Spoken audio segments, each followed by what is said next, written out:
The man had just turned off his computer game, but the next second he was suddenly horrified to find the game had inexplicably started running on its own, and the character inside was slaughtering other players on its own. At first, Jack thought his computer was infected with a virus, but he soon realized something was wrong, because at that moment he received a call from a colleague. The colleague told him not to come to the company at all, because a bloody killing had taken place at the company.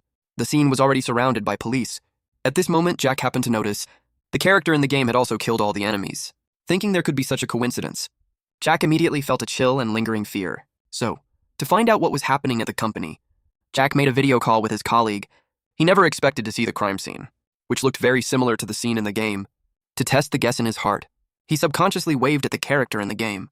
He never imagined that in the next second, the game character would wave back at him. This instantly made Jack realize something was wrong. Could it be that the game world has bled into reality?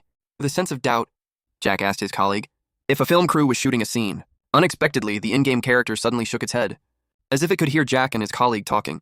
Realizing that the game character must be right next to his colleague, Jack quickly told his colleague to ask the surviving witness present what the killer's appearance and features were. When he heard that the killer was wielding a large machete and wearing a pair of yellow pants, Jack instantly felt a chill run down his spine. This was because it was exactly the same as the game character's outfit, which meant that the game world had truly bled into reality. Terrified, Jack immediately reported this discovery to his colleague, who, however, thought he had just gone crazy from playing games. At that moment, a police officer slowly walked over and gestured for the man not to linger in this area. "Keep your hands where I can see them," which instantly made the officer realize something was wrong. How could this guy know the killer's appearance and features? So without another word, they took the colleague into the police car for questioning. Jack was extremely anxious upon seeing this. He completely failed to notice that the scene in the computer game had silently changed. At the same time, in reality, a small car was following behind the police car. Realizing that the car behind meant trouble, Jack tried to control the game using the computer, but found that the case had no effect at all. Just like that, the police car was rammed to the side of the road by the mysterious vehicle. Immediately after, several robbers got out of the car.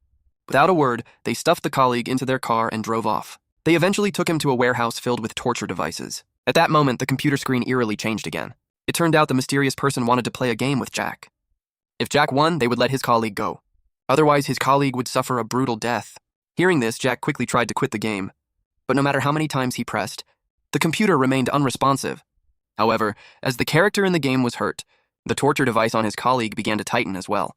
The more he heard the screams of his colleagues coming from the computer, Jack had no choice but to try and fight against the opponent. However, unexpectedly, the computer suddenly locked up. Following that, the mysterious person posed a question, asking how much money he had borrowed from his colleague in total. Since Jack often borrowed money from this colleague for various reasons, he had no idea of the exact amount, so he casually entered a set of numbers. Unexpectedly, the next second, his colleague was subjected to torture.